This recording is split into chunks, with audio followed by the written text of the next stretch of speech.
2 مارچ 2026 رات کے تقریباً 11 بجے پرشین گلف کے تاریک اور خاموش پانی میں 10 بڑے آئل ٹینکرز ایک قطار میں کھڑے تھے۔ انجن بند تھے، روشنیاں مدم تھیں، ہر کیپٹن کے پاس صرف ایک ہی حکم تھا۔ This is Sepah Navy, Iran's Islamic Revolutionary Guard Corps Navy.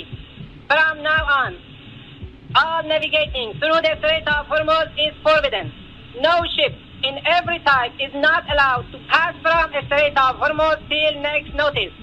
This is Sepah Navy. Out. کچھ ہی گھنٹے پہلے تہران سے ایک اعلان آیا تھا جس نے دنیا بھر کی آئل مارکیٹس میں ہلچل مچا دی تھی۔ ایران نے کہا تھا سٹریٹ آف ہرمز اب بند ہو چکا ہے۔ یہ صرف ایک سمندری راستے کی خبر نہیں تھی، یہ دنیا کے ہر اس انسان کے لیے خبر تھی جو اپنی گاڑی میں پیٹرول ڈلواتا ہے اور بجلی کا بل بھی بھرتا ہے، کیونکہ اس ایک سٹریٹ سے جو نقشے پر صرف ایک پتلی سی لکیر لگتا ہے، دنیا کا ہر 5واں بیرل آئل اسی سے گزرتا ہے۔ اور جب یہ لکیر بند ہوئی تو صرف ہفتوں میں دنیا بھر میں تیل کے دام 45% تک بڑھ گئے۔ تو سوال یہ ہے کہ یہ جگہ ہے کیا؟ اتنی چھوٹی پھر بھی اتنی خطرناک کہ ایک ملک کے فیصلے سے پوری دنیا کی اکانومی ہل سکتی ہے۔ اور سب سے اہم سوال، کیا اس خطرے نے پہلی بار سر اٹھایا ہے یا پہلے سے ہی وہاں چھپا بیٹھا تھا؟ یہ ہے سٹریٹ آف ہرمز کی کہانی، اور یہ کہانی صرف ایک جگہ کی نہیں ہے بلکہ یہ پاور،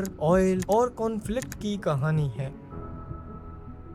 نقشے پر نظر ڈالیں تو یہ جگہ کچھ خاص نہیں لگتی، ایک پتلی سی سمندری پٹی جو پرشین گلف کو گلف آف عمان سے اور وہاں سے عربین سی سے جوڑتی ہے۔ شمال میں ایران کھڑا ہے، جنوب میں عمان کا مسندم پیننسولا اور یونائٹڈ عرب ایمریٹس پڑتا ہے۔ پورا سٹریٹ 167 کلومیٹر لمبا ہے، اتنا کہ کوئی بھی کمرشل جہاز اسے چند گھنٹوں میں پار کر لے۔ چوڑائی 95 کلومیٹر تک ہے، لیکن سب سے تنگ جگہ پر یہ صرف 33 کلومیٹر تک رہ جاتی ہے۔ اور اصلی کہانی یہاں ہے کہ جس راستے سے ٹینکرز گزرتے ہیں وہ شپنگ لین صرف 3 کلومیٹر چوڑی ہے۔ ایک طرف سے جہاز اندر آتے ہیں، دوسری طرف سے باہر جاتے ہیں، اور بیچ میں ایک پتلا سا بفر زون بنایا گیا ہے۔ ذرا سوچئے، دنیا کا اتنا بڑا تیل کا کاروبار اتنی چھوٹی اور اتنی نازک سی لین سے گزرتا ہے کہ صرف ایک غلط قدم، ایک مائن اور ایک میزائل سب کچھ روک سکتا ہے۔ اس لیے میری ٹائم ایکسپرٹس کے مطابق اسے دنیا کا خطرناک چوک پوائنٹ کہتے ہیں۔ نہ صرف اسٹریٹجک لحاظ سے بلکہ جیوگرافی کے لحاظ سے بھی اسے خطرناک مانا جاتا ہے۔ اس کی امپورٹنس کا اندازہ آپ اس بات سے لگا سکتے ہیں کہ انٹرنیشنل انرجی ایجنسی کے مطابق نارمل دن میں اس سٹریٹ سے روزانہ تقریباً 20 ملین بیرل آئل گزرتا ہے۔ یہ نمبر اتنا بڑا ہے کہ اسے عام الفاظ میں سمجھانا مشکل ہے، تو اسے ایسے سمجھتے ہیں کہ یہ دنیا کی ٹوٹل آئل کنزمپشن کا تقریباً 20 سے 25% بنتا ہے۔ ہر 5واں بیرل جو دنیا بھر میں جلتا ہے کسی نہ کسی وقت اس 33 کلومیٹر کی لین سے گزرا ہوتا ہے۔ اور صرف آئل ہی نہیں، دنیا کی LNG یعنی لیکویفائڈ نیچرل گیس کا بھی تقریباً 5واں حصہ اسی راستے سے جاتا ہے۔ قطر اور UAE کی تو 90% سے زیادہ LNG ایکسپورٹس اسی سٹریٹ کے محتاج ہیں۔ سعودی عرب، عراق، کویت، UAE، قطر، بحرین اور خود ایران، ان سب ملکوں کی مالی رگ اسی سمندری راستے سے گزرتی ہے۔ تو سوال یہ ہے کہ یہ آئل جاتا کہاں ہے؟ زیادہ تر آئل ایشیا کی طرف، چائنا، انڈیا، جاپان اور ساؤتھ کوریا کی طرف جاتا ہے۔ یعنی اگر سٹریٹ آف ہرمز بند ہو جائے تو صرف مڈل ایسٹ ہی نہیں، ٹوکیو کی فیکٹریز، ممبئی کی گاڑیاں،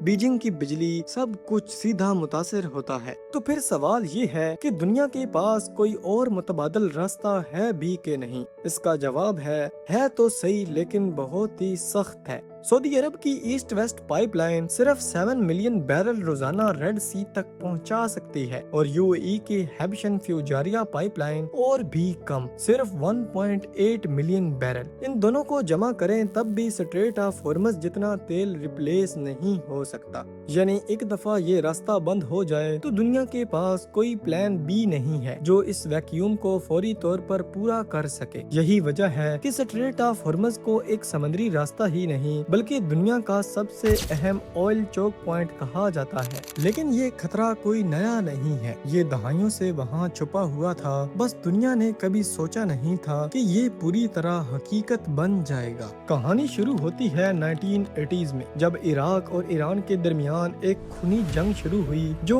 8 साल तक चली। जैसे जैसे जंग आगे बढ़ी, दोनों मुल्कों ने एक नया हथकंडा अपनाया, एक दूसरे के ऑयल टैंकर्स को निशाना बनाना शुरू कर दिया। तारीख में इस दौर को टैंकर वॉर के नाम से याद किया जाता है। हालात इतने बिगड़ गए कि कुवैत, जो अपना तेल बेचने के लिए ऑयल टैंकर्स पर डिपेंडेंट हुआ करता था, उसने एक अनोखा कदम उठाया। उसने अपने जहाजों पर अमेरिकन फ्लैग लगवा दिए ताकि यूएस नेवी उन्हें तहफ्फुज़ दे सके। फिर आया अप्रैल 1988। एक यूएस नेवी जहाज USS Samuel B Roberts Iran की बिछाई हुई एक समुद्री माइन से टकरा गया। जवाबन यूएस नेवी ने शुरू किया ऑपरेशन प्रेइंग मैंटिस। एक ही दिन में ईरान की नेवल प्लेटफॉर्म्स और जहाजों को तबाह कर दिया गया। ये दुनिया की दूसरी जंग यानी वर्ल्ड वॉर 2 के बाद यूएस नेवी का सबसे बड़ा समुद्री ऑपरेशन था। और इसी दौरान एक ऐसा दर्दनाक वाकया हुआ जो तारीख में याद किया जाता है। एक ईरानियन सिविलियन जहाज गलती से एक यूएस नेवी वॉरशिप ने मार गिराया। 290 बेगुनाह मुसाफिर अपनी जान की बाजी हार गए। इतनी बड़ी तबाही के बावजूद स्ट्रेट ऑफ हॉर्मज़ मुकम्मल तौर पर बंद नहीं हुआ। जहाज रुकते रहे, खौफ फैलता रहा, लेकिन ऑयल की ट्रेड अभी तक जारी थी। कई एक्सपर्ट्स का मानना था कि स्ट्रेट ऑफ हॉर्मज़ इतना स्ट्रेटेजिकली अहम है कि कोई भी कंट्री इसे पूरी तरह बंद नहीं कर सकता। हर कोई जानता था कि अगर हॉर्मज़ बंद हुआ तो सिर्फ उसके ओपोनेंट को ही नहीं बल्कि खुद ईरान को भी उतना ही नुकसान उठाना पड़ेगा, क्योंकि ईरान का अपना ऑयल भी किसी न किसी तरह इसी रास्ते से होकर गुजरता है। ये एक म्यूचुअल डिस्ट्रक्शन वाला तवाज़ुन था और ये तवाज़ुन दहाइयों तक कायम रहा। 28 Feb 2026 एक ऐसी डेट जो शायद तारीख की किताबों में हमेशा के लिए दर्ज हो जाएगी।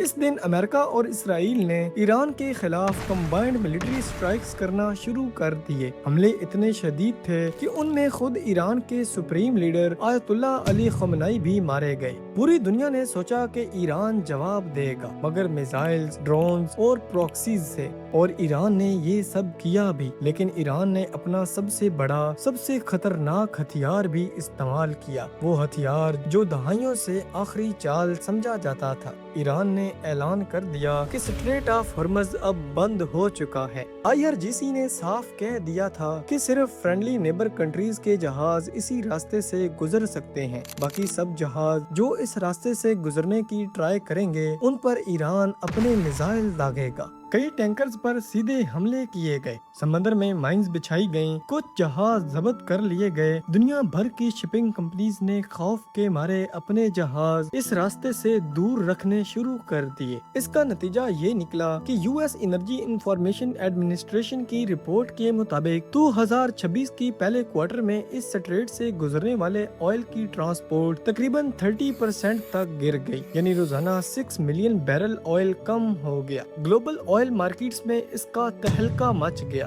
ब्रेंट क्रूड ऑयल की प्राइसेस कुछ ही हफ्तों में 45% से ज्यादा बढ़ गईं। 19 मार्च 2026 को अमेरिका ने जवाबी कार्रवाई शुरू की, स्ट्रेट को दोबारा खोलने के लिए एक मिलिट्री ऑपरेशन, जिसका मकसद था ईरान की नेवल पावर को इतना कमजोर करना कि वो रास्ता बंद ना रख सके। कुछ ही हफ्तों बाद अप्रैल के मिड में अमेरिका ने ईरान की बंदरगाहों की मुकम्मल नेवल ब्लॉकेड लगा दी। हफ्तों नहीं बल्कि महीनों तक दुनिया भर की शिपिंग कंपनीज अपने सबसे कीमती जहाज इस जंग ज़दा पानी से दूर रखती रहीं। इंश्योरेंस प्रीमियम्स आसमान छू गए। कई कंपनीज ने अपने रूट ही तब्दील कर दिए और उन्हें अफ्रीका के गिर्द एक लंबा और महंगा सफर इख्तियार करना पड़ा। इसके बाद डेट आती है 18 जून 2026। अमेरिका और ईरान के दरमियान एक MOU पर साइन किए जाते हैं ताकि जंग रुके और स्ट्रेट ऑफ हॉर्मज़ दोबारा बहाल हो सके। लेकिन ये कहानी इतनी सीधी नहीं थी। एक कागज पर दस्तखत से दहाइयों पुराना तनाज़ा खत्म नहीं होता। जुलाई में भी कई बार जहाजों पर हमले किए गए और उसके नतीजे में जवाबी कार्रवाइयां होती रहीं। और जिस दिन ये स्क्रिप्ट लिखी जा रही है, ओमान ने एक नया प्रपोजल पेश किया है। स्ट्रेट ऑफ हॉर्मज़ का इंतजाम अकेला ईरान ना करे बल्कि एक मुश्तरका निजाम बनाया जाए। बातचीत जारी है लेकिन अभी तक कोई मुस्तकिल हल सामने नहीं आया। जो चीज दहाइयों तक नामुमकिन समझी जाती थी वो 2026 में हकीकत बनकर सामने आई। अब इस पूरी कहानी में एक सवाल हम सब से सीधा जुड़ा है और वो सवाल है, इस सब का पाकिस्तान पर क्या असर हुआ? जवाब है बहुत बुरा। रिपोर्ट्स के मुताबिक पाकिस्तान अपनी कुल जरूरत का 80 से 85% ऑयल इसी स्ट्रेट ऑफ हॉर्मज के जरिए इंपोर्ट करता है और पाकिस्तान के पास सिर्फ 20 से 30 दिन का तेल का जखीरा मौजूद है, जबकि इंटरनेशनल स्टैंडर्ड के मुताबिक किसी भी कंट्री के पास क्राइसिस की सिचुएशन में 90 डेज का जखीरा होना जरूरी है। जरा सोचिए, एक ऐसा कंट्री जिसके पास महीने भर का भी पूरा जखीरा मौजूद नहीं है और उसका 80 से 85% ऑयल इसी स्ट्रेट ऑफ हॉर्मज से गुजरता है, दुनिया का सबसे ज्यादा खतरनाक समंदरी रास्ता। जब हॉर्मज कुछ हफ्तों के लिए भी मुश्किल में चला जाए, पाकिस्तान में इसका सीधा असर पेट्रोल, बिजली और ट्रांसपोर्ट की कीमतों पर पड़ता है। ये थी स्ट्रेट ऑफ हॉर्मज की कहानी। नक्शे पर सिर्फ एक पतली सी लकीर, लेकिन उस लकीर के साथ जुड़ी है दुनिया की एनर्जी सिक्योरिटी, अरबों खरबों डॉलर्स की इकोनॉमी और मुल्कों के दरमियान बैलेंस ऑफ पावर। और इससे भी बड़ा सवाल ये कि अगर दुनिया का इतना बड़ा हिस्सा सिर्फ 33 किलोमीटर की एक लेन पर इतना डिपेंडेंट है, तो क्या ये वक्त नहीं है कि दुनिया अपने एनर्जी के रास्ते तब्दील करे ताकि एक मुल्क का फैसला पूरी दुनिया की तकदीर का फैसला तय ना करे? ये सवाल फिलहाल के लिए अनआंसर्ड है। अगर आपको हमारी ये माइनर सी एफर्ट पसंद आई हो तो मजीद अच्छी वीडियोस को देखने के लिए हमारे YouTube पेज को लाइक, शेयर और सब्सक्राइब करना मत भूलिएगा। शुक्रिया।